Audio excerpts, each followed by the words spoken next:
Hello my loves, welcome back to my channel. Today I'm going to be talking about my top tips and what I did to stop over consuming beauty products. Here she comes, it's the Freya show. Never forget, it is the Freya show, not that you can really see her. So this video was actually sparked by a comment that I received on another video. I'm not going to call out the person's username in case they don't want to be. But essentially they said, could you please share your top tips for what helped you stop over consuming eyeshadow palettes? I find that I have much more than I want but can't get over the fear of missing out on new releases, and the eyeshadow formulas are improving and developing at such a fast rate these days.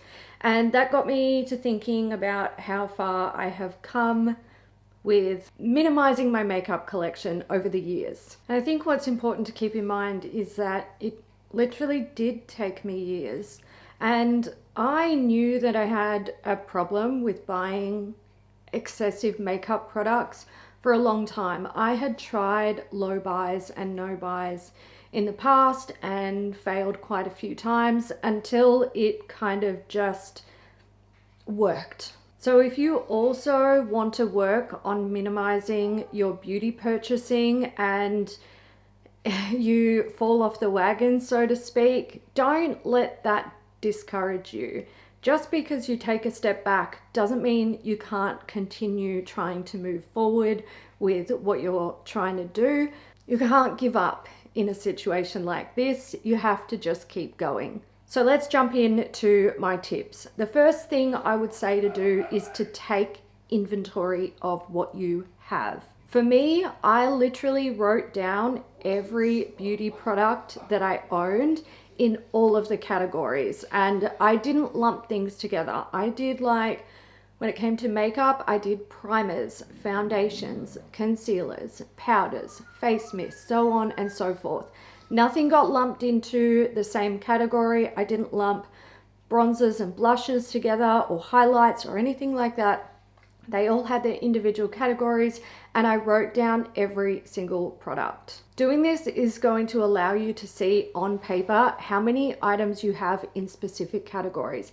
And this is then going to help you with the next step, which is identifying your problem areas. Some people already know that they have a problem with buying blushes or eyeshadow palettes or lipsticks, but you may be surprised to find that there are other areas in your collection where you have an absolute excess of products. Next step is to declutter. And I'm not talking about doing a massive declutter.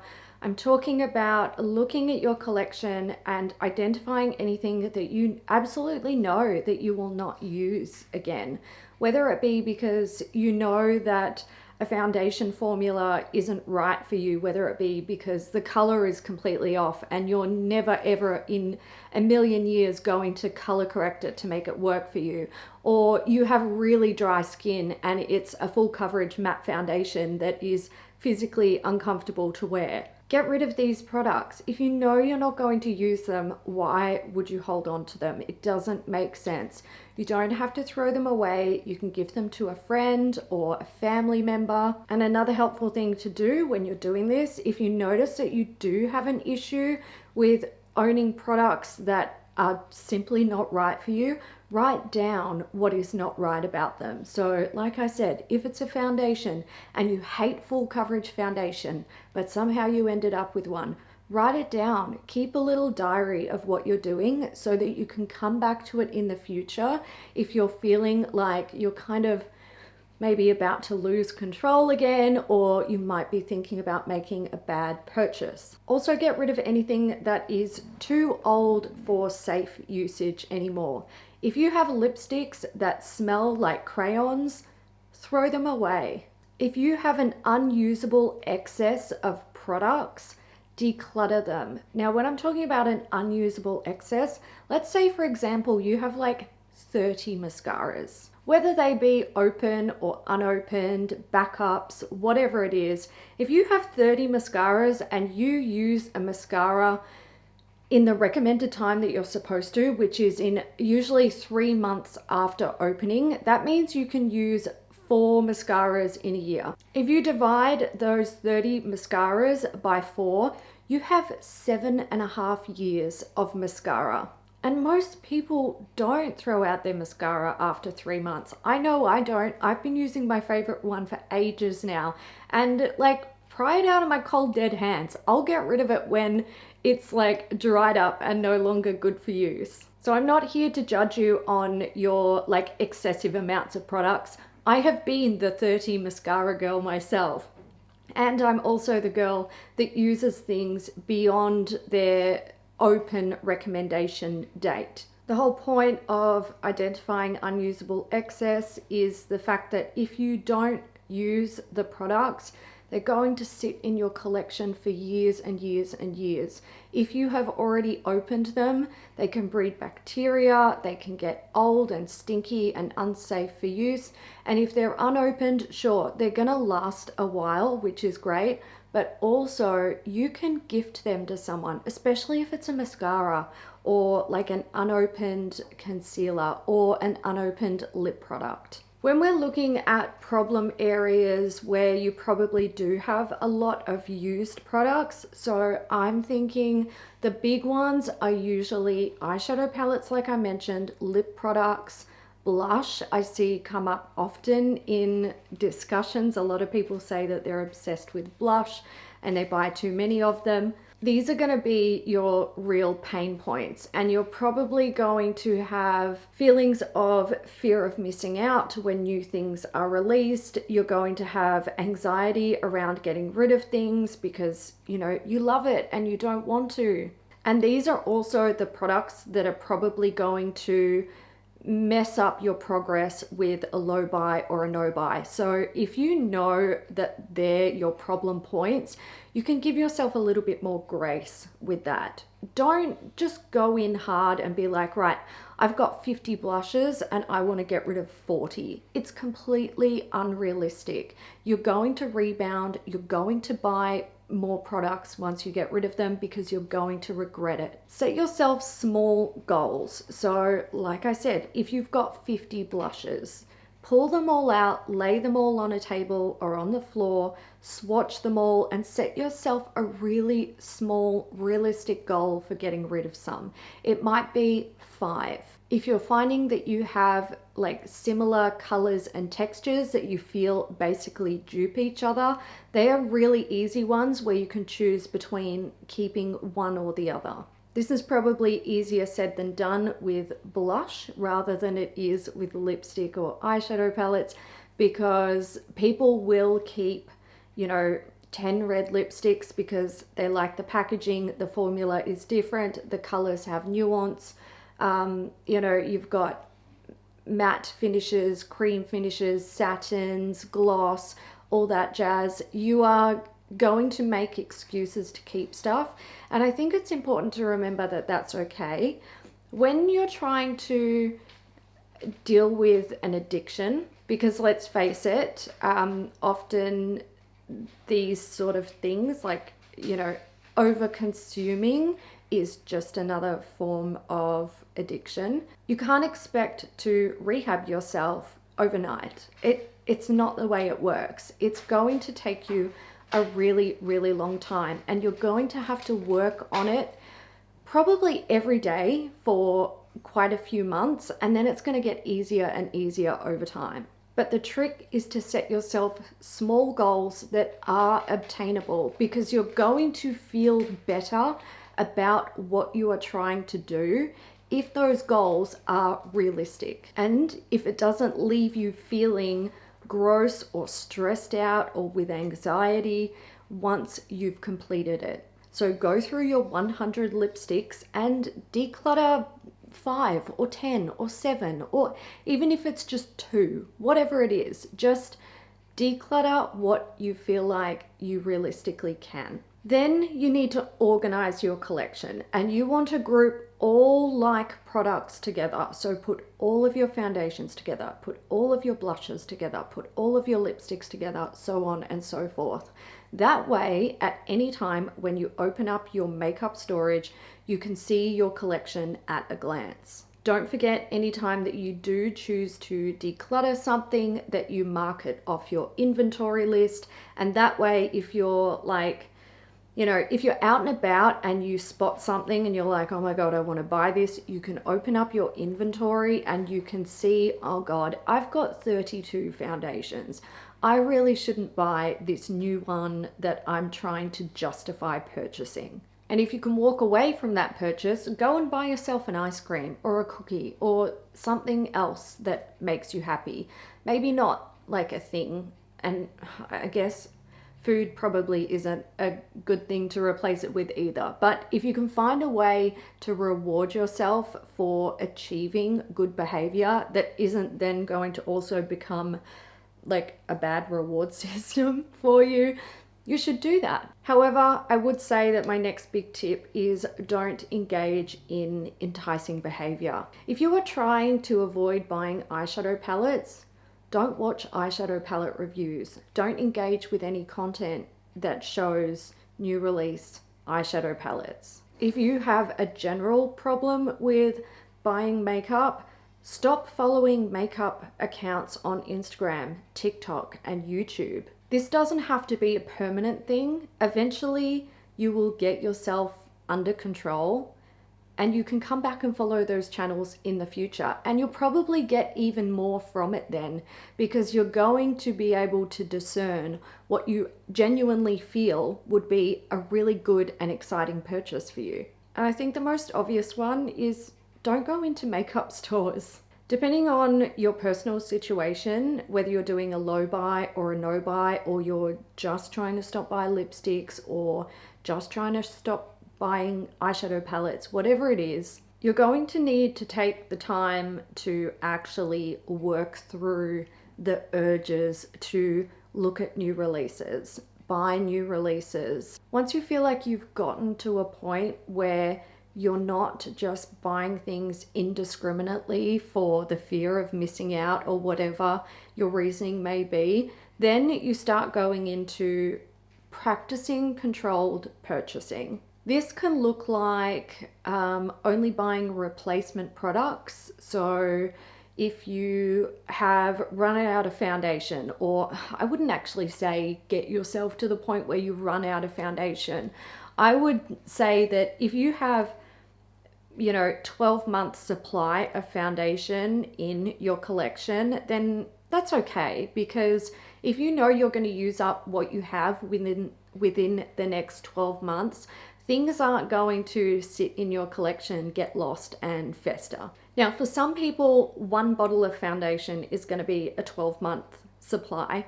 For some people, it's going to be like 4, maybe 5 or 6 bottles. It really depends on the size of your face, how often you wear makeup, how much you wear, all that jazz. You really need to know that about yourself. I can't tell you what that's going to be for everyone.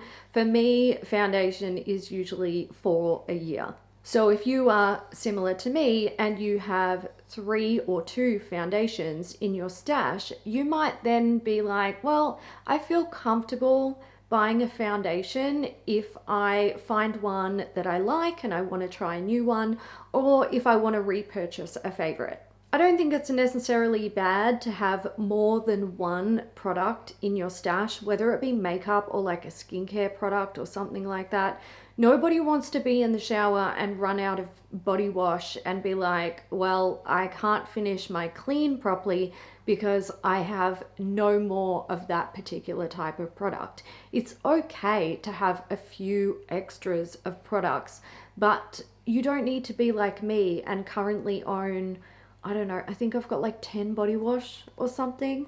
Like, I haven't bought body wash in a long time and I don't plan on it. I'm gonna work through what I have, but you don't need that. And the way that we get into those sort of situations is by doing bad stuff, like buying multiple backups of a product or buying multiples of a product that is being discontinued, especially if it's like a favorite product.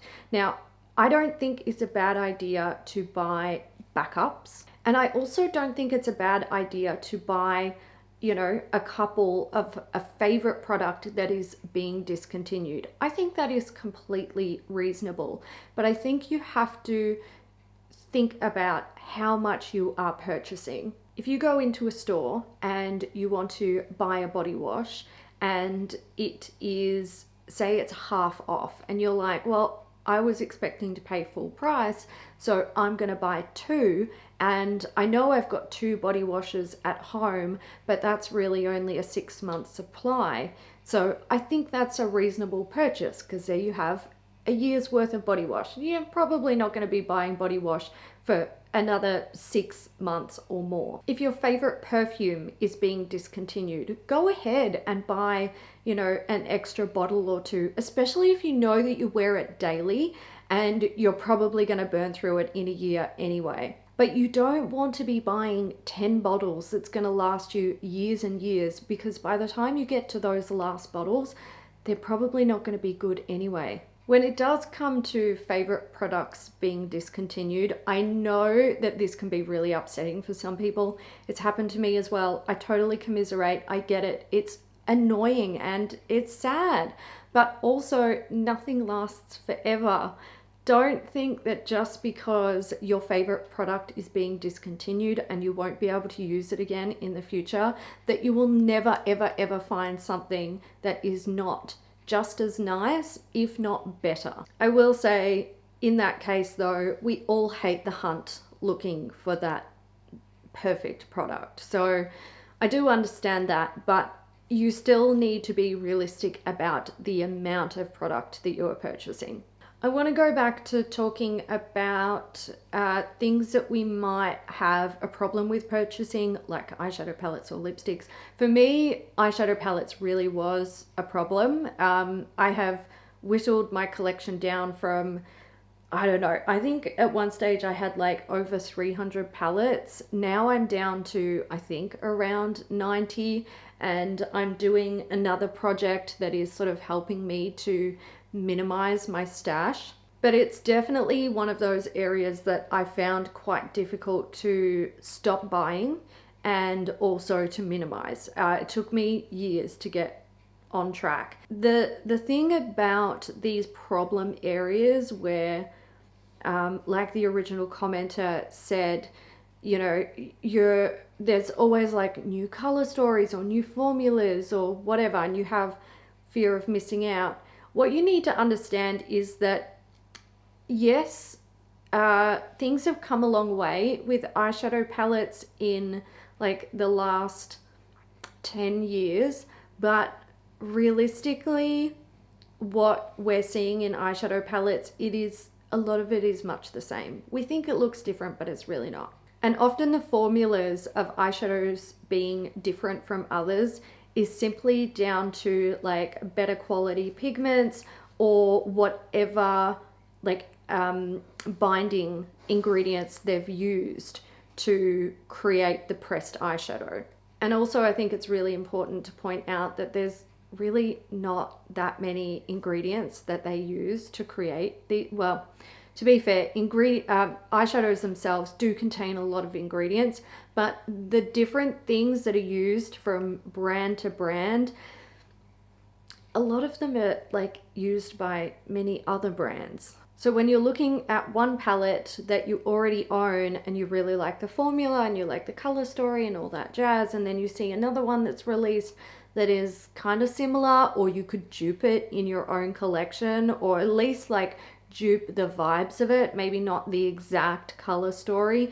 Something to keep in mind is that the grass is not always greener, and sometimes when we feel really good about something that we've purchased, or we feel excited about it, or we're like, oh my god, this is so amazing, it's not because the product is all that much better than something that you already own. It's like the dopamine hit you're getting from purchasing it and having a new item. I think in the beauty community, and with the rise of social media influencers in the beauty sphere, we don't really talk about overconsumption enough. I think we're talking about it more now, but look, this might come across a bit dramatic to some people, but I think when it comes to the overconsumption of beauty products, we need to face facts that this is an addiction. And okay, it may not be as problematic as some, or we might not view it as being problematic as some other addictions like smoking or drug use or, you know, alcohol consumption or gambling, but it's still a problem. There's many forms of addiction, and if you are buying more than you can ever possibly use, or you have like an excess and you just want more and more and more, that is not healthy for you. It is not healthy for your bank account. If you cannot stop yourself from continuing to buy and buy and buy more and more when you already have so much, too much, that's an addiction. And I think the most important thing is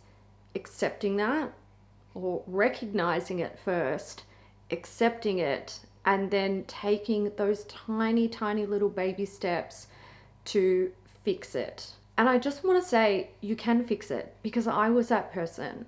I was absolutely that person.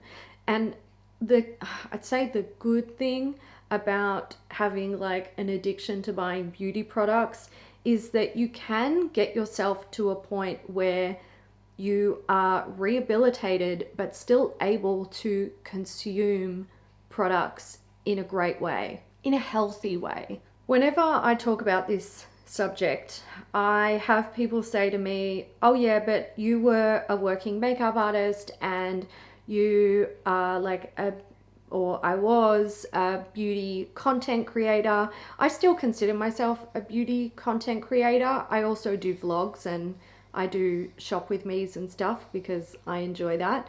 But I still consider myself a beauty content creator. I'm just trying to do it in a way that is not toxic as fuck to my life and my bank account. I had so much makeup that I started to hate it. I felt overwhelmed every time I was trying to pick products to use, and I didn't like it. I was not happy. It was affecting my life in a negative way, and I decided that I needed to change that. But I think I will still always have a larger than average makeup collection because I do really enjoy makeup. But that doesn't mean that I need to own 90 eyeshadow palettes. I'm pretty sure I'd be okay with like maybe even like half that, 45, 30 maybe. Like that's still too much, but I will probably still always have that much. I definitely don't want to have 10 foundations in my stash because I know that I'm not really going to be able to give them all away.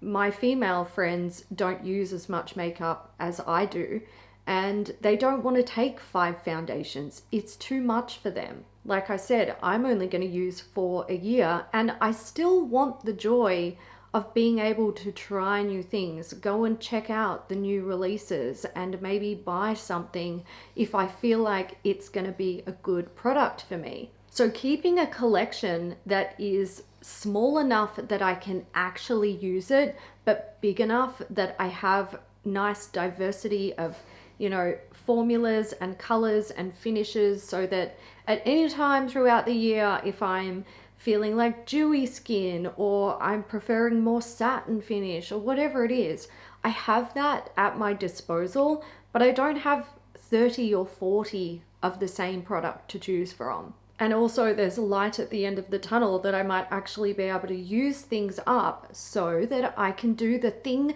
that I absolutely love the most. And the reason why I started my YouTube channel in the first place is to try new things and share my thoughts with other people. I think what's important is if you do recognize that you have an issue with over consuming beauty products or anything, you have to put in the effort to get away, little bug. You have to put in the effort yourself.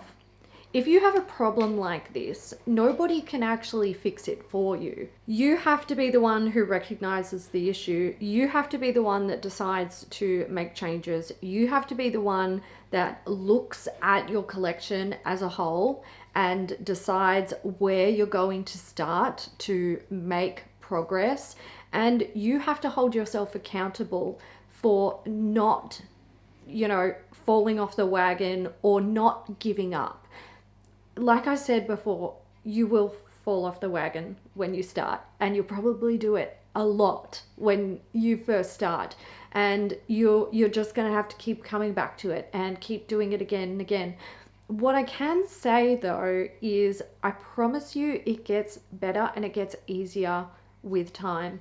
And you're not alone. There's so many of us, and there's so many of us who are, working through it, who are rehabbed and still maintaining the better purchasing behavior.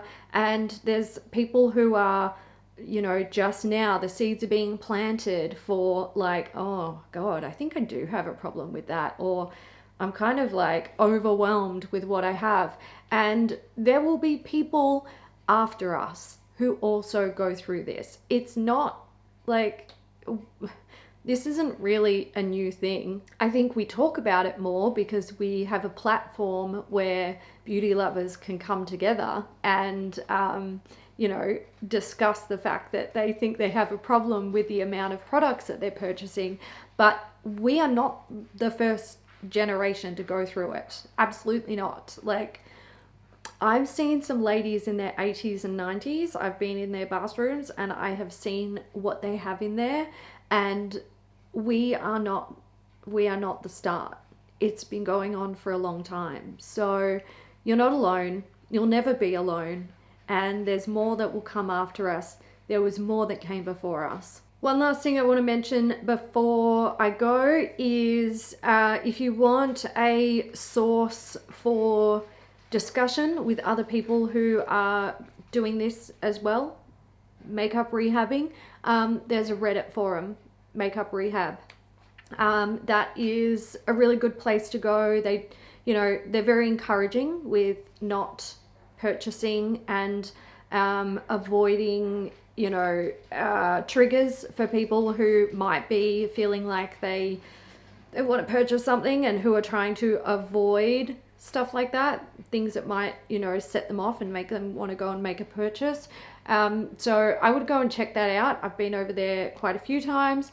I don't really post. I'm a lurker, always a lurker on most forums, but it's a good place to be if you feel like you want to talk to and connect with other people who are trying to not purchase beauty products in excess. I also want to say a massive thank you to my channel members. I appreciate you guys so much. And also, before I go, I will admit I bought some products this month. I bought 3 products, all moisturizers. However, they were things that I couldn't dupe in my collection or in my stash.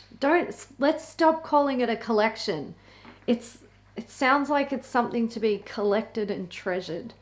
It's not. Actually, before I go, another thing, finishing up with my purchases, I bought some face creams for really irritated skin because I was having an allergic reaction. And then I bought a healing moisturizer, a vitamin E based moisturizer. So didn't have anything like that. Everything else I have contains actives. And the other thing that I wanted to mention is if you own beauty products that, let's say it's a limited edition product and you bought it on a shopping trip with your best friend. I have heaps of those items. Kat and I would shop all the time, and I own so many makeup products that hold really special memories for me. But you don't have to keep them forever in your actual makeup stash. If it is something that you don't want to get rid of, you can take that item and take it out of your makeup stash and you can put it somewhere else that's special. I call them sentimental makeup items because they mean something to me, and I don't use them anymore, but I've held on to them because they represent a special moment in my life. And one day I might declutter them all. I might keep them until I die and my kids can throw them out. Whatever, I don't know. But that is something else that you can do. You've got to make your journey work for you, and you will come up with that over time. You don't know everything straight off the bat. You learn as you go. My battery is flashing at me, so I'm gonna go. I hope you guys enjoyed this video. Definitely leave your comments down below if you consider yourself makeup rehabbed or rehabbing or considering it. Let me know your thoughts. Maybe you've got tips and tricks of your own. Maybe you've had some struggles that you feel are valid to point out, so that if other people experience it, they're not like, oh, I'm so shit at this. Like, we're not. We're just going on the journey. It's just one of our little paths in life. It is what it is. But leave your comments down below. I hope you enjoyed it, and I will catch you in the next one. Bye.